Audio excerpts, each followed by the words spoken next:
राष्ट्रिय वाणिज्य बैंकको फर्स्ट पेपरको एकाइ 1 मा छ बैंकिङ। बैंकिङ अन्तर्गत 1.1 मा छ बैंकिङ अवधारणा र विकास। बैंक शब्दको जन्म कसरी भयो भन्ने बारेमा विद्वानहरूका आफ्ना तर्क रहेका छन्। अंग्रेजी शब्दको बैंकको उत्पत्ति ल्याटिन शब्द बैंकस, फ्रेन्च शब्द बैंकी र इटालियन शब्द बैंकोबाट आएको हो, जसको अर्थ बेन्च भन्ने हुन्छ। प्राचीन कालमा युरोपमा साहु महाजन, व्यापारी, सुन तथा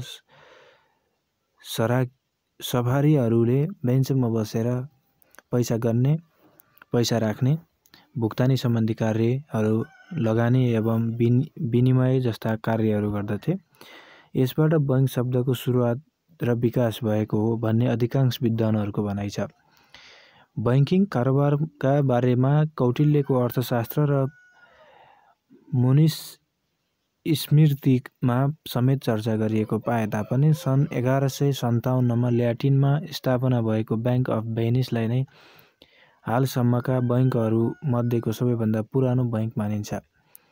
त्यसैगरी सन् 1401 मा बैंक अफ बार्सिलोना र सन् 1407 मा बैंक अफ जेनेवा र सन् 1609 मा बैंक अफ आम्स्टर्डम र सन् 1694 मा बैंक अफ इङ्ल्यान्डलाई बैंक स्थापनाको ऐतिहासिक क्रममा लिन सकिन्छ। यो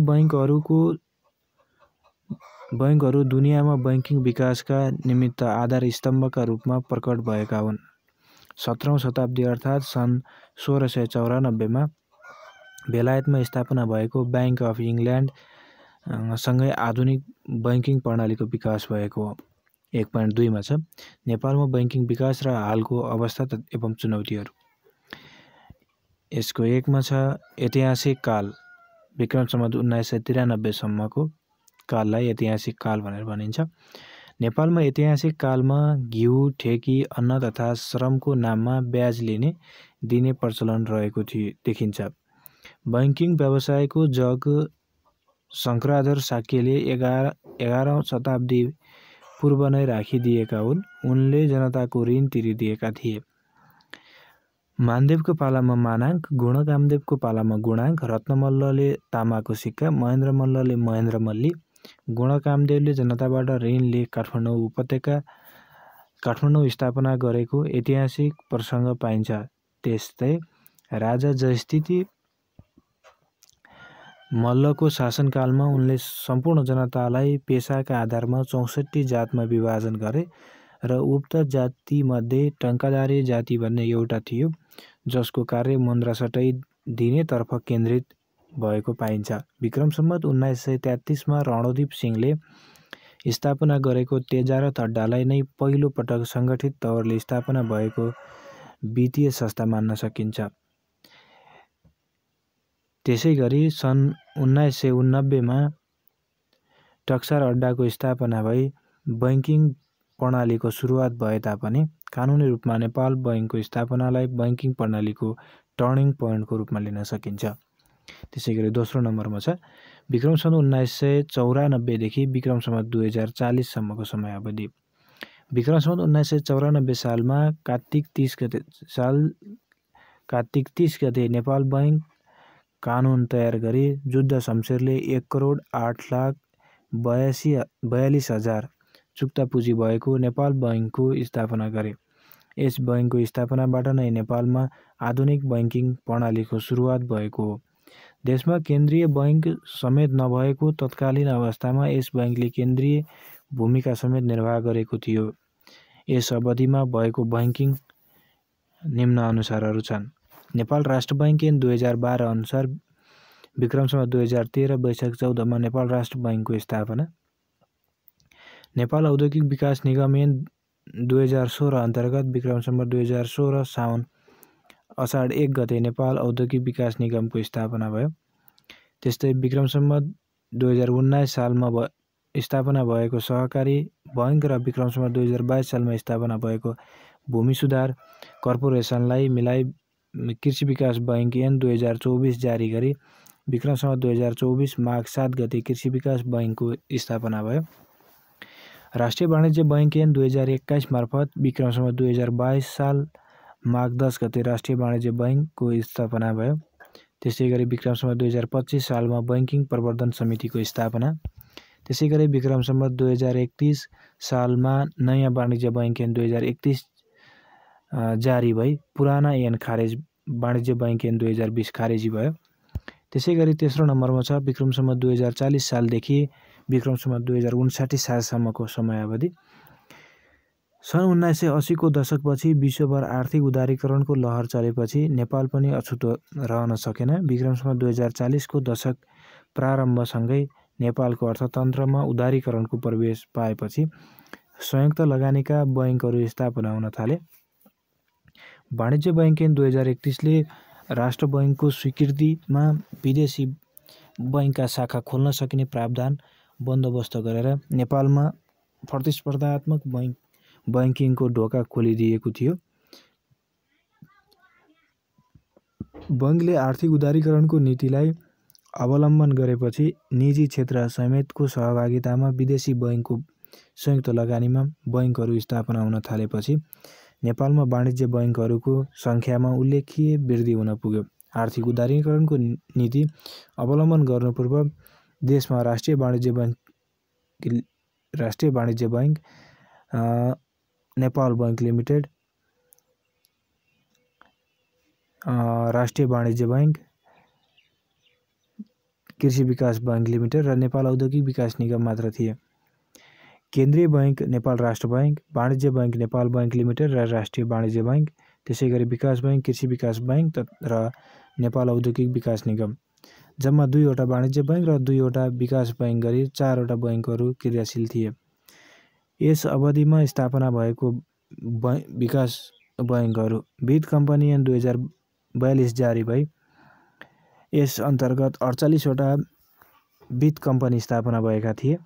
विकास बैंक ऐन 2052 जारी भई यस अन्तर्गत 7वटा विकास बैंक लिमिटेड र 6वटा लघुवित्त विकास बैंक खुलेका थिए।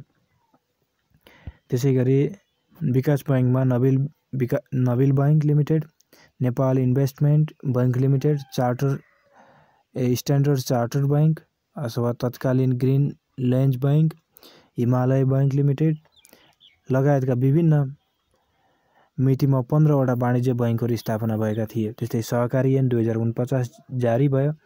राष्ट्रिय वाणिज्य बैंक ऐन 2058 जारी तथा कार्यान्वयन भयो।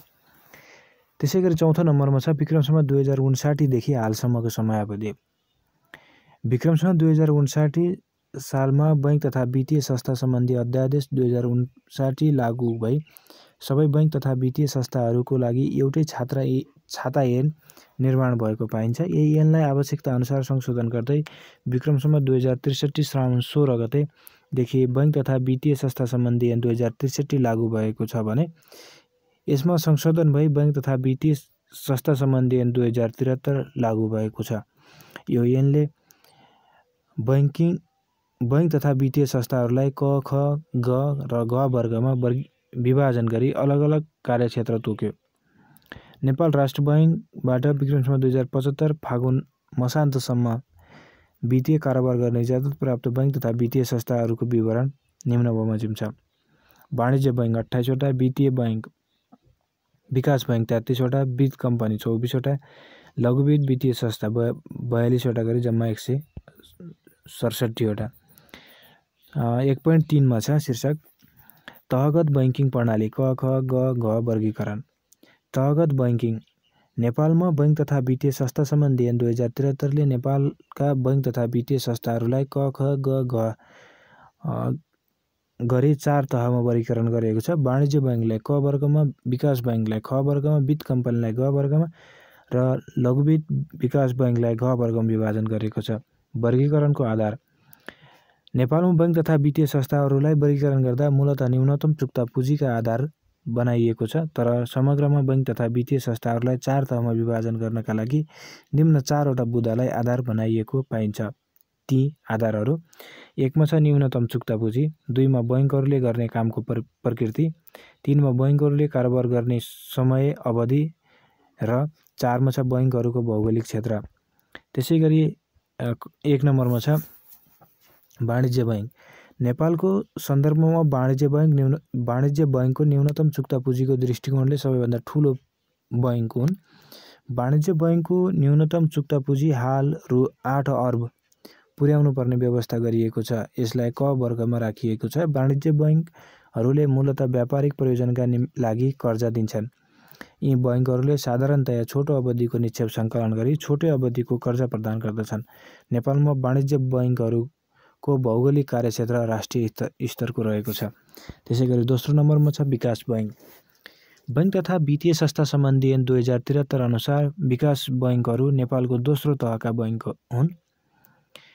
हाल राष्ट्रिय स्तरको विकास बैंकका लागि रु 250 करोड पुँजी चाहिने व्यवस्था रहेको छ। विकास बैंकको साधारणतया लामो अवधिको निक्षेप सङ्कलन गरी लामो अवधिको कर्जा प्रवाह गर्दछन्। अर्थव्यवस्थाको विभिन्न क्षेत्र र उपक्षेत्रको विकासको लागि वित्तीय सेवा उपलब्ध गराउन विकास बैंकको मुख्य कार्य हो।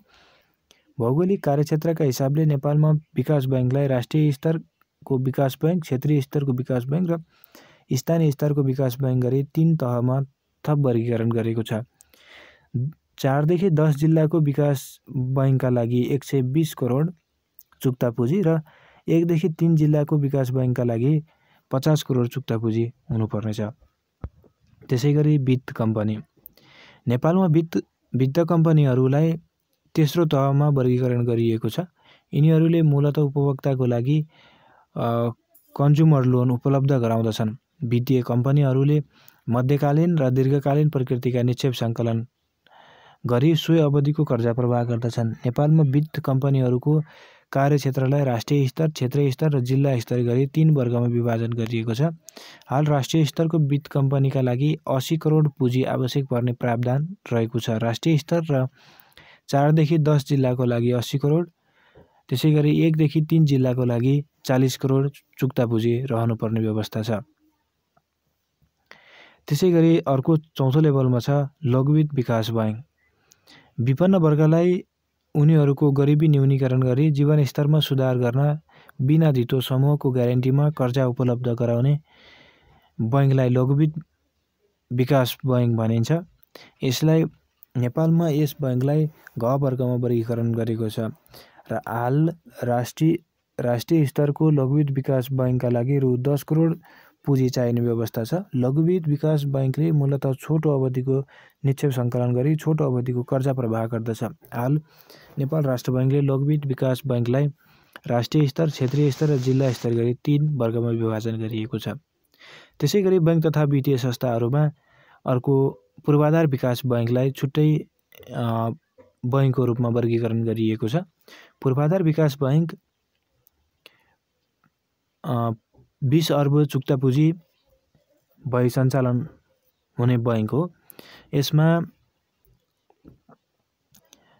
नेपालका विभिन्न किसिमका पूर्वाधार विकासको निमित्त यस बैंकले लामो अवधिका कर्जा सङ्कलन गरी लामो अवधिको निक्षेप सङ्कलन गरी पुँजी निर्माणतर्फ कर्जा प्रवाह गर्ने गर्दछ। त्यसैगरी 1.4 मा छ ग्राहकमुखी बैंकिङ सेवा, कस्टमर ओरिएन्टेड ब्याङ्किङ सर्भिस। सन्तुष्ट ग्राहक बैंकको सञ्चालनको आधार हो। ग्राहक को हुन्? भगवान, मालिक, राजा। ग्राहक को हुन सक्छन्? आफै, कुनै व्यक्ति, राज्य तथा निकाय, कम्पनी तथा सङ्घ संस्था, अन्य वित्तीय संस्थाहरू। आफ्ना ग्राहकहरूको चाहना र आवश्यकता परिपूर्ति गर्ने सङ्गठनको क्षमता नै ग्राहक सेवा हो। यो ग्राहकलाई निरन्तर स्थायी रूपमा सेवा दिए उनीहरूको अपेक्षालाई पूरा गरी सन्तुष्ट गर्ने क्षमता हो। ग्राहकहरू के चाहन्छन्? मलाई राम्रोसँग हेरुन्, मलाई सौहार्दपूर्वक स्वागत गरून्, सही ढङ्गले प्रत्युत्तर दिउन्, उचित तरिकाले सम्मान गरून्, ध्यानपूर्वक कुरा सुनिदिउन्। ग्राहकहरूलाई सन्तुष्ट पार्न के गर्नुपर्छ? निरन्तर भेटघाट, अन्तर्क्रिया, अपेक्षा तथा समस्याको विश्लेषण, बैंकको सबल पक्षको जानकारी, सम्मान र उचित व्यवहार, छिटो छरितो सेवा, सरलता र सक्षमता, सामान्य समस्या समाधान, आफूले समाधान गर्न नसकेको तुरन्त मचिनो तहमा निकायमा पठाउने, गुनासो सुन्ने, प्रभावकारी ग्राहक सेवा, सिकाइ, सुन्नु, जोड, क्षमा, समाधान, ग्राहकलाई सन्तुष्ट बनाउन र सम्बन्ध बढाउन के गर्नु पर्ला, ध्यानपूर्वक कुरा सुन्ने, गुनासो समाधान गर्ने, कार्यस्थल सफा आरामदायी बनाउने। त्यस्तै गरी कर्मचारी सुखी एवं सन्तुष्ट भएमा नै ग्राहकहरू सुखी र एवं सन्तुष्ट हुन्छन्। कर्मचारीलाई तालिम दिने, ग्राहकहरूको अपेक्षा बुझ्ने, तिनीहरूलाई प्रसन्न मुद्रामा भेटी जानकारी गराउने, फोनबाट जानकारी गराउने, दिन नसकिने सेवाहरूको बारेमा परमिस नगर्ने, सफलतालाई सँगै मनाउने र असफलतामा पनि सेयर गर्ने। ग्राहकमुखी बैंकिङ सेवा सामान्य अर्थमा वस्तु तथा सेवाका खरिदकर्ता ग्राहक हुन्। व्यवसायको प्रकृति, आयतन, क्षेत्र आदिका आधारमा ग्राहकका छुट्टा-छुट्टै नाम छन्। ग्राहकलाई कतै सेवाग्राही, कतै ऋणी त कतै उपभोक्ता भनिन्छ। बैंक तथा वित्तीय संस्थाहरूको हकमा निक्षेपकर्ता, ऋणी, सेवाग्राही, एजेन्ट आदि सबै ग्राहक हुन्। ग्राहक हुनका लागि वस्तु तथा सेवा उत्पादक वा विक्रेता, प्राप्तकर्ता र मूल्य जस्ता पक्षहरू हुन जरुरी छ। सरकारवाला, लगानीकर्ता र कर्मचारी आन्तरिक ग्राहक हुन् भने सेवा प्राप्त गर्ने व्यक्ति, फर्म, कम्पनी आदि बाह्य ग्राहक हुन्। ग्राहक व्यवसायको जीवन हो। ग्राहक बिनाको व्यवसाय कल्पनासम्म गर्न सकिँदैन। तर ग्राहक व्यवसायमा निर्भर हुँदैन, तर व्यवसाय ग्राहकमा निर्भर हुन्छ। त्यसैले ग्राहकलाई व्यावसायिक साझेदारी पनि भन्ने गरिन्छ। ग्राहक उपभोक्ता पनि हुन सक्छन् र मध्यस्थकर्ता पनि हुन सक्छन्। कुनै व्यक्ति वा निकायले बैंकसँग ऋण, निक्षेप वा एजेन्सी सम्बन्धी कार्यका लागि प्रस्ताव गर्ने र बैंकले स्वीकार गर्ने प्रक्रियाबाट ग्राहक सिर्जना हुन्छ। बैंक सेवा व्यवसाय हो। यो प्रत्यक्ष रूपमा ग्राहकसँग सम्बन्धित हुन्छ। बैंकका सबै उत्पादन एवं व्यवहार ग्राहक मैत्री हुनु जरुरी छ। बैंकका सबै क्रियाकलापहरू ग्राहक सेवातर्फ केन्द्रित हुनुपर्दछ। तल देखाए झैँ ग्राहकलाई केन्द्रमा राखेर बैंकको रणनीति, सङ्गठन, सेवा प्रवाहको प्रक्रिया, सञ्चालन तथा ग्राहकलाई पुरस्कृत गर्ने कुरा निर्धारित गर्नुपर्दछ। कारोबारका आधारमा बैंकलाई निम्न ग्राहकहरू हुन्छन्: आफ्ना पुराना ग्राहक, प्रतिस्पर्धी बैंकका ग्राहक र बिल्कुलै नयाँ ग्राहक। बैंकमा विभिन्न प्रोडक्टहरू हुन्छन्। सेवा प्रवाह गर्ने स्थान, प्रविधि र साधन विभिन्न हुन सक्छन्। कुनै ग्राहकले इन्टरनेटको माध्यमबाट त कसैले एटिएमबाट अनि कसैले मोबाइलबाट त कसैले प्रत्यक्ष रूपमा काउन्टरबाट सेवा प्राप्त गरिरहेका हुन्छन्। यी सबै सेवाहरू ग्राहकलाई केन्द्रमा राखेर गरिएका हुन्छन्। तलको चित्रबाट अझै प्रष्ट हुन सकिन्छ। परम्परागत रूपमा बैंकमा रहेका प्रोडक्टहरू ग्राहकको आवश्यकतालाई सम्बोधन गर्ने हिसाबले भन्दा पनि बैंकको प्रोडक्ट अनुरूप ग्राहकले आफूलाई ढाल्न पर्थ्यो।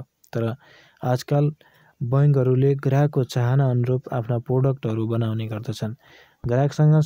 ग्राहकसँग सम्बन्ध कायम गर्नु अघि निम्न कुराहरू ध्यान दिन उपयुक्त हुन्छ। 1 मा छ सांस्कृतिक पक्ष, संस्कृति, जात, धर्म, प्रचलन। 2 मा छ सामाजिक पक्ष, सामाजिक प्रतिष्ठा र सामाजिक व्यवहार। 3 मा छ व्यक्तिगत पक्ष, उमेर, जीवनशैली, पेशा, आर्थिक अवस्था, व्यक्तित्व, रुचि र ज्ञान। त्यस्तै 4 मा छ मनोवैज्ञानिक पक्ष, उत्प्रेरणा र सन्तुष्टि। ग्राहक व्यवस्थापन कसरी गर्ने? प्रोडक्ट ल्याउनु अघि सर्वे र रिसर्च गर्ने, ग्राहकको आवश्यकता, चाहना, मान्यता एवं आकाङ्क्षामा आउने परिवर्तनको विश्लेषण गर्ने, त्यसैगरी सुझाव तथा गुनासोको सम्बोधन गर्ने। त्यसैगरी अर्कोमा छ ग्राहक सम्बन्धका बारेमा तालिम प्रदान गरी कर्मचारीलाई ग्राहक मैत्री बनाउने, ग्राहकलाई शिष्टतापूर्वक स्वागत गर्ने, हँसिलो, सुमधुर, सरल स्वभाव प्रस्तुत हुने, आवश्यकता र गुनासोका सही समाधान गर्नु नै ग्राहक सन्तुष्टि बनाउने आधार हुन्।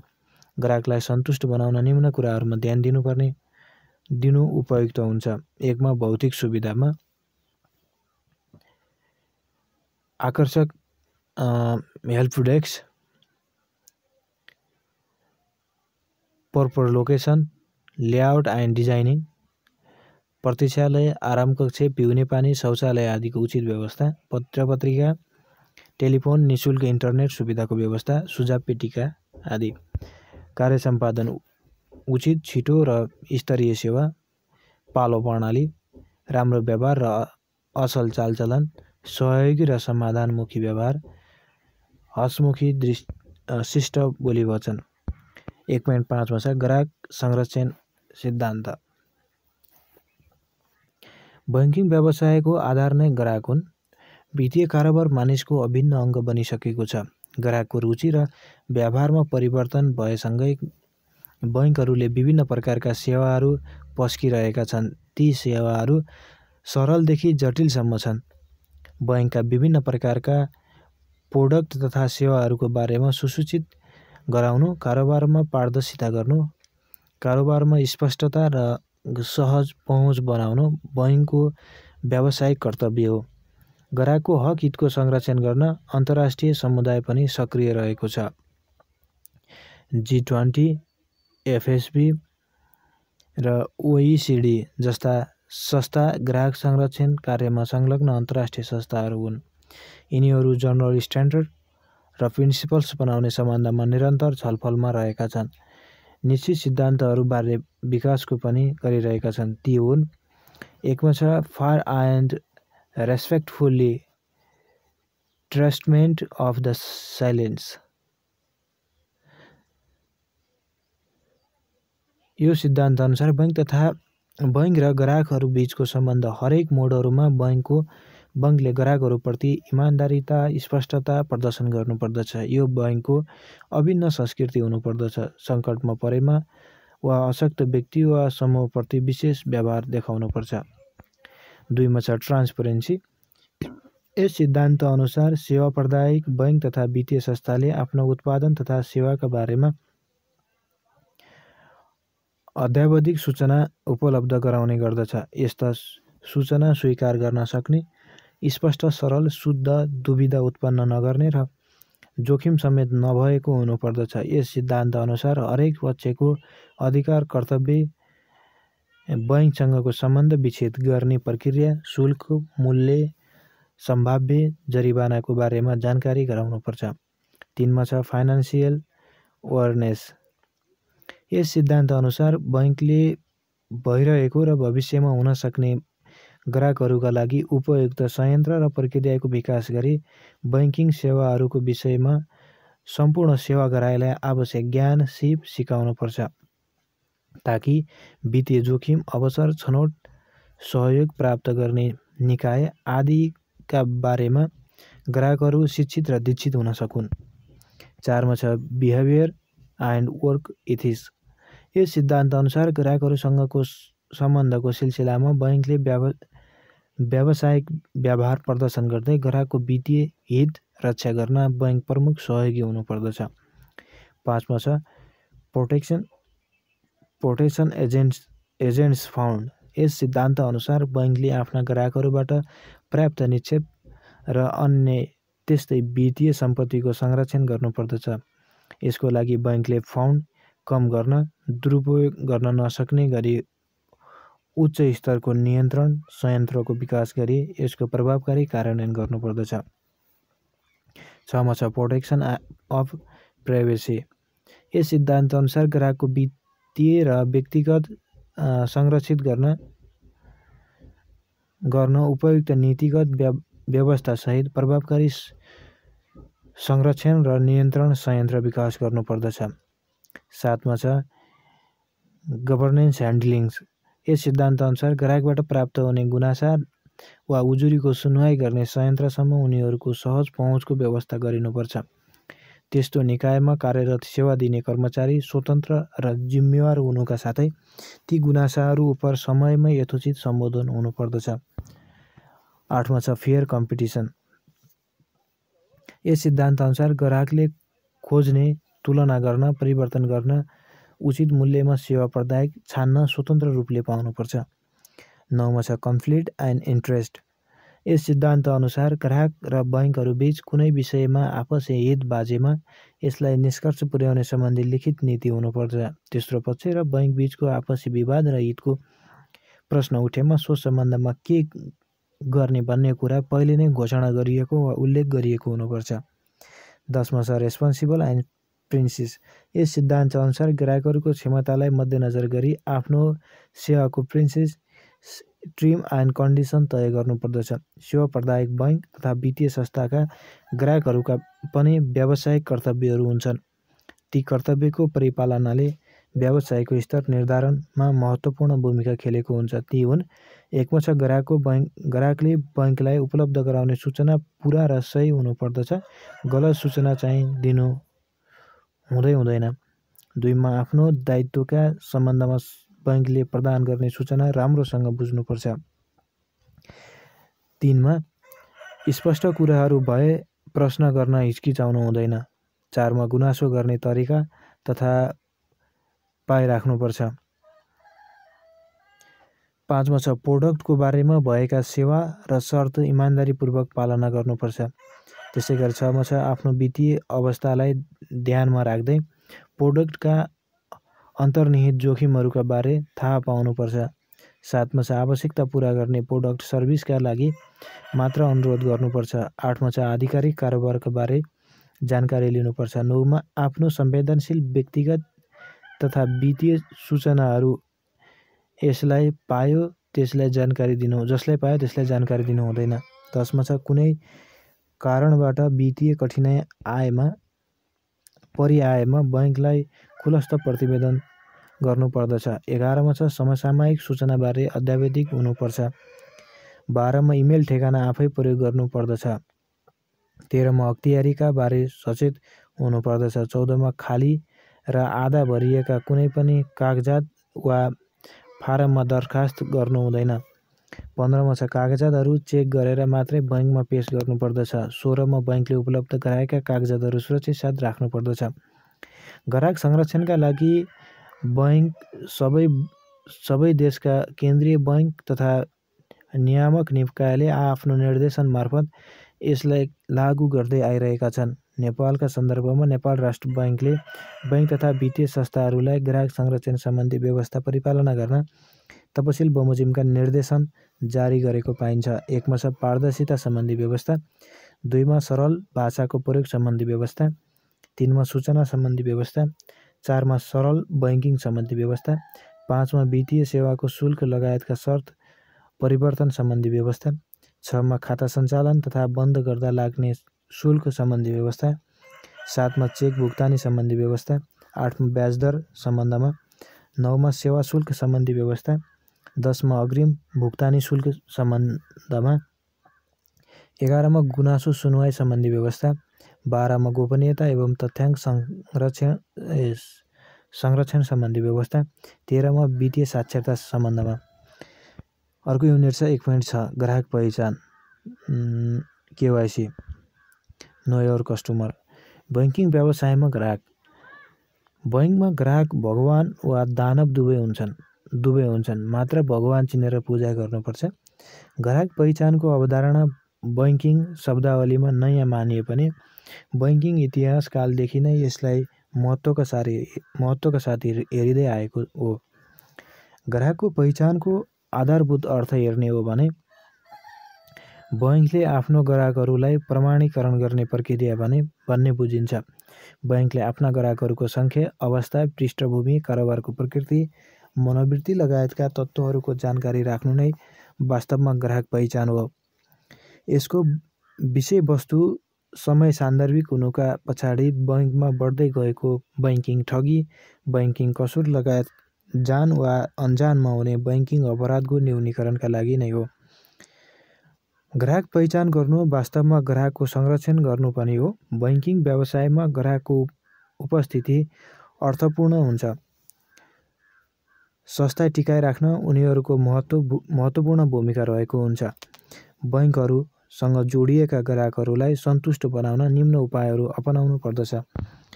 ग्राहकको कुरा ध्यानसँग सुन्ने, ग्राहकको गुनासो व्यवस्थापन गर्ने, कर्मचारीहरूलाई शिष्टता, धैर्यताको तालिम दिने, ग्राहकहरूको अपेक्षा बुझ्ने, बैंकले आफूले पूरा गर्न नसक्ने वाचनाहरू नगर्ने, ग्राहकसँग बैंकको सफलता र असफलतासँगै मनाउने। सम्पत्ति शुद्धिकरण ऐन 2064 को परिच्छेद 3 दफा 6 मा ग्राहकको पहिचान गर्नुपर्ने प्रावधान उल्लेख गरिएको छ। उक्त प्रावधानमा कुनै बैंक, वित्तीय संस्था वा गैर वित्तीय संस्थाले कुनै व्यक्तिसँग कुनै प्रकारको व्यावसायिक सम्बन्ध स्थापना गर्दा वा राष्ट्र बैंकले समय समयमा सूचना प्रकाशन गरी तोकिएको रकमभन्दा बढी 10 लाख रकमको एकै पटक वा पटक गरी कारोबार गर्दा त्यस्तो व्यक्तिको पहिचान स्पष्ट रूपले गर्नुपर्ने भनिएको छ। यसरी ग्राहकको पहिचान गर्दा बैंक तथा वित्तीय संस्था वा गैर वित्तीय संस्थाले त्यसरी व्यावसायिक सम्बन्ध स्थापना गर्ने वा कारोबार गर्ने व्यक्तिलाई देहाय बमोजिमका कागजात पेश गर्न लगाउनु पर्ने व्यवस्था गरेको छ। प्राकृतिक व्यक्ति भए निजको नाम, थर, स्थायी बसोबासको ठेगाना खुल्ने नागरिकता वा राहदानी लगायतका अन्य आवश्यक कागजातको र पेशा वा व्यवसाय खुल्ने कागजातको प्रतिलिपि। यदि प्राकृतिक व्यक्ति नभए अन्य व्यक्ति वा फर्म भएमा संस्थापना, स्थापना वा दर्ता भएको प्रमाणित गर्ने कागजातको प्रतिलिपि, संस्थाका सञ्चालकका सदस्यहरू तथा कार्यकारी निर्देशक वा फर्मको धनी वा साझेदारीहरूको नाम, थर, ठेगाना, पेशा, व्यवसाय खुल्ने कागजात। व्यावसायिक सम्बन्धमा कारोबारबाट लाभ प्राप्त गर्ने निकटतम नातेदार व्यक्ति वा संस्थाको नाम, थर, ठेगाना। विनिमय अधिकार पत्रबाट कारोबार भएकोमा त्यस्तो विनिमय पत्र जारी गर्ने वा भुक्तानी पाउने व्यक्तिको नाम, थर र ठेगाना। यसरी ग्राहक पहिचान केवाइसी बैंकको महत्त्वपूर्ण कार्य अन्तर्गत पर्नुमा मूलतः दुईवटा कारणहरू हुन्। तिनीहरू निम्नानुसार छन्। 1 मा छ, ग्राहक पहिचानले बैंकको छविलाई उच्च राख्दछ। अहिले बढ्दै गएको बैंकिङ अपराध, बैंकिङ कसूर, आर्थिक अपारदर्शिता, विच्छृङ्खलताबाट बैंकलाई टाढा राख्छ। बैंक अति नै संवेदनशील क्षेत्र भएको हुनाले सही ग्राहक चिन्न नसकेमा बैंकको छवि धुलामा मिसिन सक्दछ। 2 मा छ, यसले बैंकलाई मात्र जोगाउँदैन,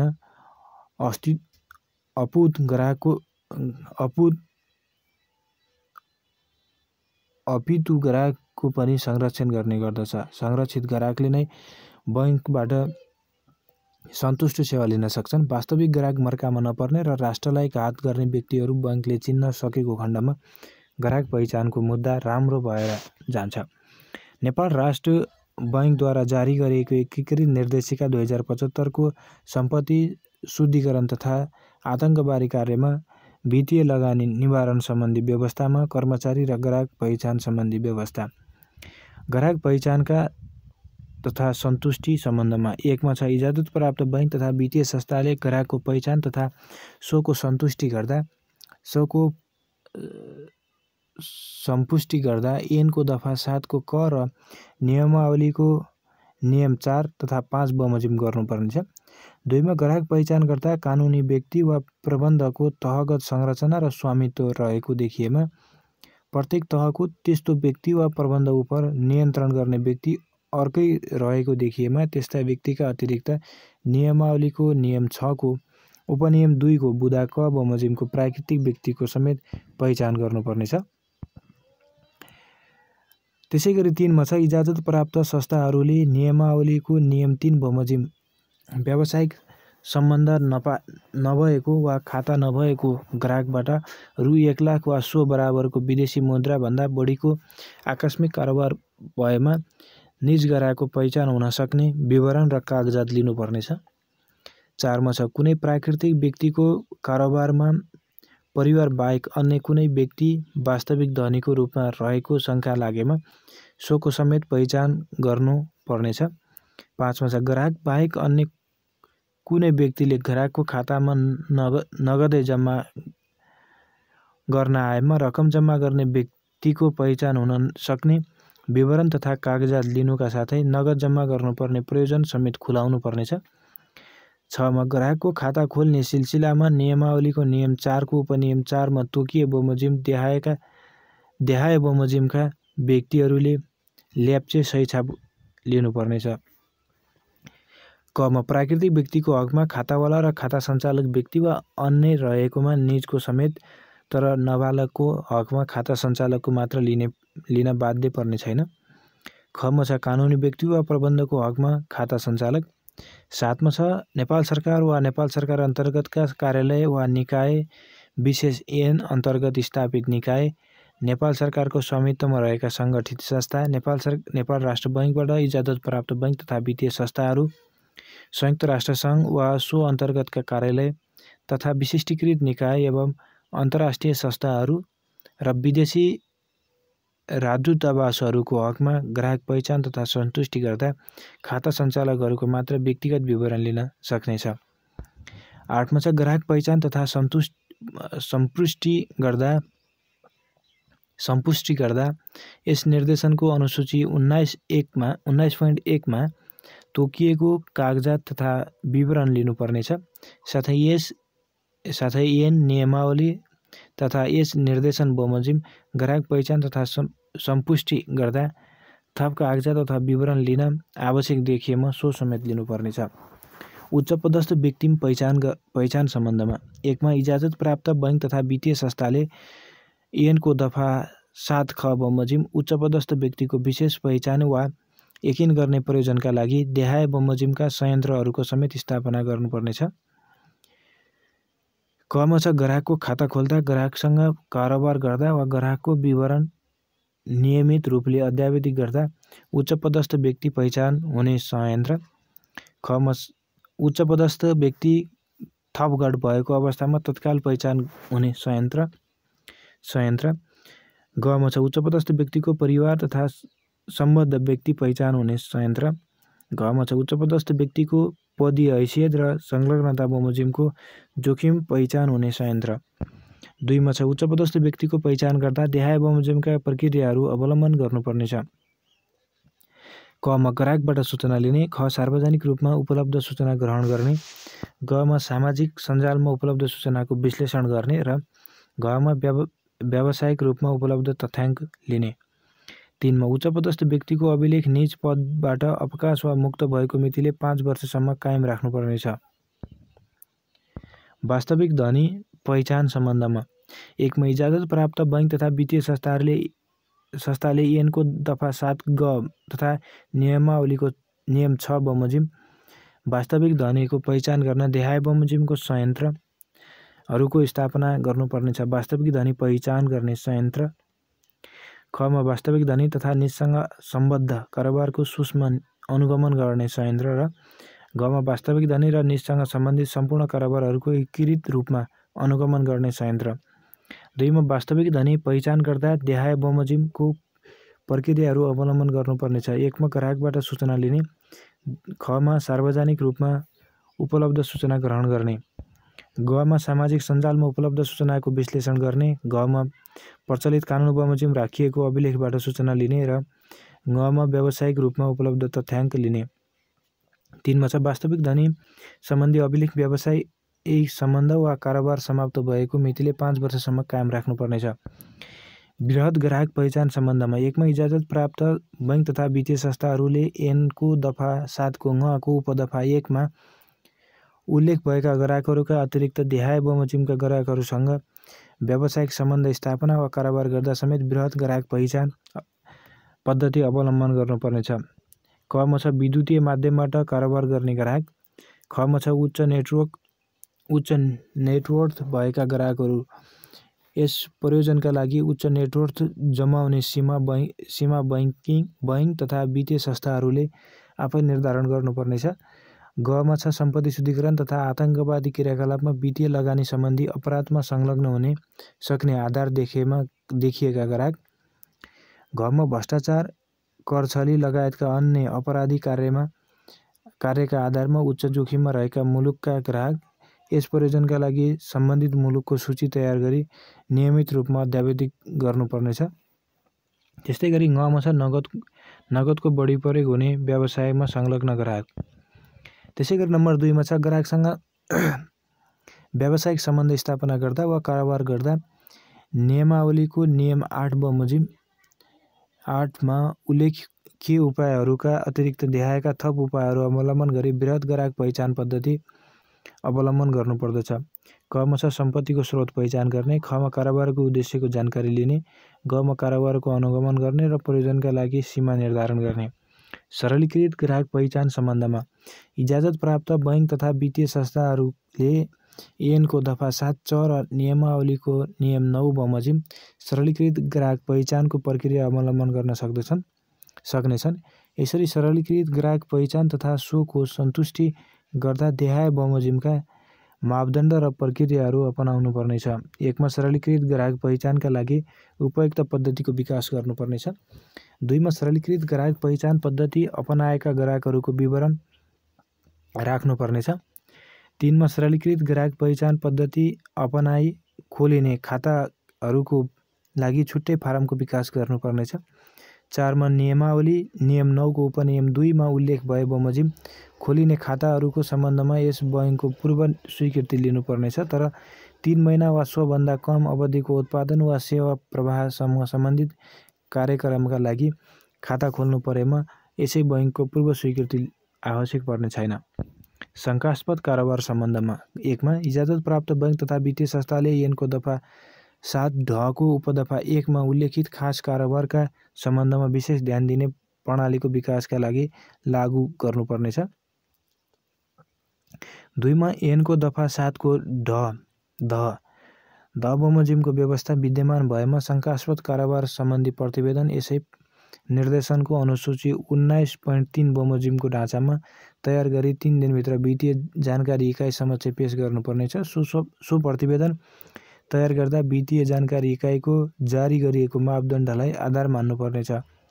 3 मा छ अनुसन्धान गर्ने निकायहरूबाट अनुसन्धानका सिलसिलामा कुनै व्यक्ति वा संस्थाको विवरण वा सूचना माग गरिएको अवस्थामा शङ्कास्पद देखिने नयाँ तथ्य वा विषय जानकारीमा आएको अवस्थामा बाहेक वित्तीय जानकारी इकाइलाई दिइने छैन। त्यसैगरी अर्को युनिट छ 1.8 लगानी र यसका सिद्धान्त परिचय। बैंकमा जम्मा हुन आएको नगद मौद्दात मध्येबाट न्यूनतम तरलता कायम गरी ग्राहकको विश्वसनीयता पहिचान गरी कर्जा सटै दिनुपर्दछ। कर्जा सटैको रूपमा बढीभन्दा बढी मुद्राको कारोबार बढ्नु नै बैंकको सफलताको सूचक हो। यसबाट बैंकले देशमा आर्थिक क्रियाकलाप बढाई आफ्नो आय वृद्धि गर्न सक्दछ। बैंकले कर्जा प्रदान गर्दा लगानीका सिद्धान्तहरूलाई सर्वोपरि ध्यान दिनुपर्दछ। बैंकले लगानी नीति बनाउँदा नै लगानीका सिद्धान्तलाई ध्यान दिनुपर्ने हुन्छ। बैंकको कर्जा लगानी निम्न सिद्धान्तका आधारमा आधारित हुनुपर्छ। सुरक्षाको सिद्धान्त बैंकले ससानो पुँजीलाई निक्षेपको रूपमा सङ्कलन गरी तथा सेयरवालाहरूको पुँजी समेतलाई कर्जाको रूपमा उद्योग व्यापार पेशा व्यवसायमा लगानी गर्ने गर्दछ। यसरी लगानी गर्दा सुरक्षित लगानी गर्नु नितान्त आवश्यक छ। यदि सही तरिकाले सुरक्षित लगानी भएन भने यसले कालान्तरमा बैंकलाई नोक्सानी पुर्याई देशको अर्थतन्त्र नै अधोगतितिर लैजाने हुन्छ। अतः सुरक्षित लगानी गर्न बैंक सदा होसियार रहनुपर्दछ। लगानी गर्दा सुरक्षा लिन योग्य र पछि लिलाम बिक्री गर्ने अवस्था आइपरेमा सजिलै लिलाम बिक्री हुने सम्पत्ति सुरक्षण बापत लेखाइ लिनुपर्छ। साथै बैंकले लगानी गर्दा आफूलाई मान्ने सुरक्षणमा लगानी गर्नुपर्छ र लगानी भइसकेको कर्जाको पनि कर्जा चुक्ता नहुँदै विविध कारणले सम्पत्तिको मोल घट्न आएमा थप सुरक्षण लेखाइ लिई कर्जालाई सदा सुरक्षित पारिराख्नु पर्दछ वा कर्जालाई अनुपातिक रूपमा घटाउनु पर्दछ। कर्जालाई खाप्ने गरी पर्याप्त चल अचल सम्पत्ति धितो लिने व्यवस्था मिलाउनु पर्दछ। सुरक्षा बिना कर्जा प्रवाह गर्दा कर्जा असुल उपर हुन नसक्ने र जोखिम अधिकतम हुने गर्दछ। यसरी कर्जा सुरक्षित पार्न कर्जा प्रवाह गर्नुअघि ग्राहक पहिचान, कर्जाबाट सञ्चालन गरिने व्यवसाय कारोबार, कर्जाका लागि लिइने सुरक्षण, ऋणीका कानुनी हैसियत आदिबारे अध्ययन गर्नुपर्छ। कर्जा माग गर्ने ऋणीहरू प्राकृतिक व्यक्ति वा कानुनी व्यक्ति गरी दुई प्रकारका हुन्छन्, सो बारे पनि स्पष्ट हुनुपर्दछ। तरलताको सिद्धान्त: बैंकले निक्षेपकर्ताहरूबाट स्वीकार गरेको रकम उनीहरूले माग गरेको कुनै पनि समयमा फिर्ता गर्नुपर्दछ। माग गरेको समयमा बैंकले निक्षेपकर्ताहरूलाई रकम फिर्ता गर्न नसकेमा विकराल समस्या आई बैंक धराशयी हुन सक्दछ। तसर्थ भुक्तानी फिर्ता प्रयोजनका लागि रकम जोगेडा राख्नुपर्ने हुन्छ। अर्कोतिर आफूसँग जम्मा भएको निक्षेप रकमबाट अधिकतम कर्जा प्रवाह गरी कर्जा कारोबार बढाउनु पर्ने पनि हुन्छ। यसरी कर्जा प्रवाह र निक्षेप भुक्तानीलाई समानुपातिक र सन्तुलित ढङ्गबाट सञ्चालन गरी आफूसँग न्यूनतम नगद मौजात राखी नगद व्यवस्थापन गर्न सक्नु नै बैंकको आधारभूत सफलता हो। यसलाई तरलताको सिद्धान्त भनिन्छ।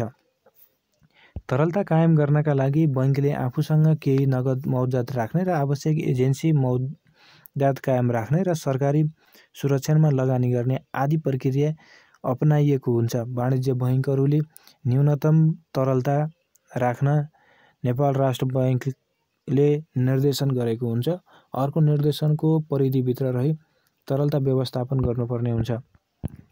त्यसैगरी कर्जा वर्गीकरणमा असल कर्जामा न्यूनतम कर्जा नोक्सानी व्यवस्था 1% राख्नुपर्छ भने सूक्ष्म निगरानीमा 5%, त्यस्तै गरी कमर्सलमा 25%, शङ्कास्पदमा 50% र खराब कर्जामा 50% न्यूनतम कर्जा नोक्सानीको व्यवस्था गर्नुपर्छ। साथै कर्जा नोक्सानी बापत कायम गर्नुपर्ने व्यवस्थाका सम्बन्धमा सूक्ष्म निगरानीको लागि निम्न अनुसारको समयावधि तपसिल तोकिए बमोजिम हुने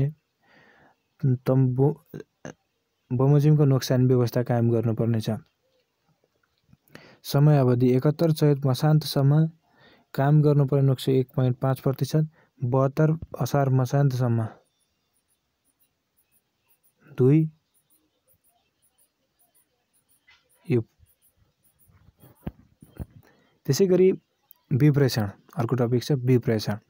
देशको कुल परिवारमध्ये 565 कहाँ रेमिटान्स भित्रिन्छ। CBS रेमिटान्सको प्रवाह दाता निकायबाट प्राप्त हुने आधिकारिक विकास सहायता ODA भन्दा बढी छ। घरयासी आय तथा खर्च क्षमता अर्थतन्त्रको उत्पादकले दिने अनुमति भन्दा बढी रहेको अध्ययनले देखाएको छ। उच्च उपभोगले मूल्य वृद्धिमा पनि दबाव दिएको छ। अघिल्ला 10 वर्षमा उपभोग खर्च अत्याधिक वृद्धि भएको र GDPको 90% भन्दा बढी उपभोग, औद्योगिक उत्पादनमा आएको कमीले 10 वर्षको आर्थिक वृद्धि दर 4.15 छ। उपभोगमा धेरै रेमिटान्स खर्च भएको, जसका कारण व्यापार घाटा GDPको 2.9% छ। रेमिटान्सले बढाएको आयातको राजस्व वृद्धि दर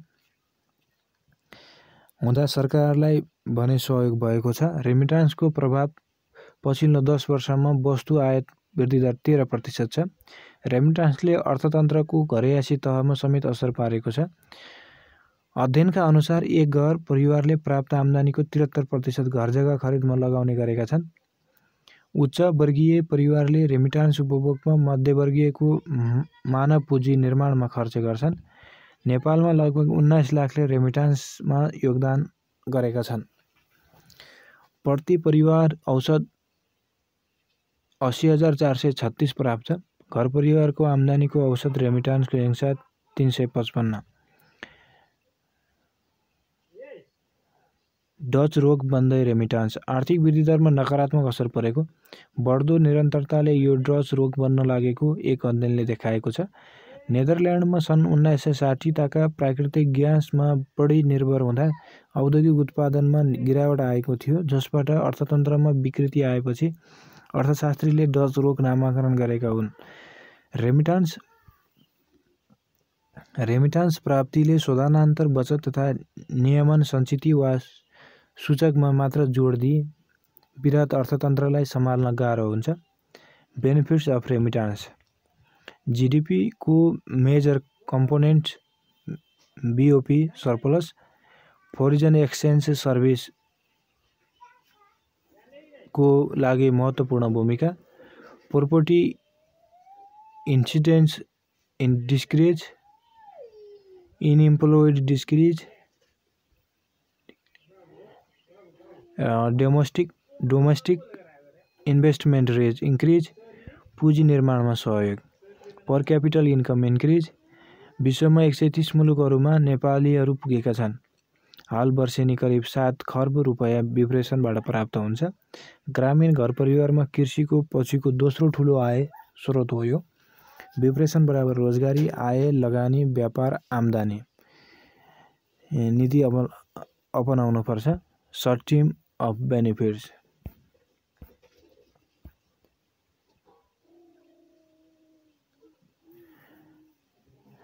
रेमिट्यान्सका सकारात्मक आयामहरू पुँजी, प्रविधि र सिप प्राप्त। विप्रेसनलाई सामाजिक सुरक्षा पनि भनिन्छ।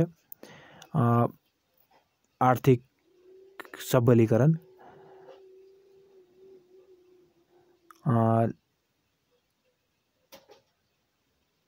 लागत सन्तुलनमा सहयोग। ओडिए, एफडिआई र अन्य इन्फ्लो भन्दा बढी हुने र फिर्ता गर्ने नपर्ने। यो प्राय प्रो पुअर हुन्छ। प्रो फ्रेन्डली, गरिब घटना मद्दत। त्यसै लेबर इन्टरप्राइज सेवामा माग, वित्तीय क्षेत्रमा लिक्विडिटी उपलब्ध, जीडीपीमा वृद्धि। इकोनोमिक स्ट्राटेजीमा परिवर्तन, वस्तु तथा सेवाको वृद्धि आदि क्रियाकलापहरू हुन्छन्। हवस् त, धन्यवाद।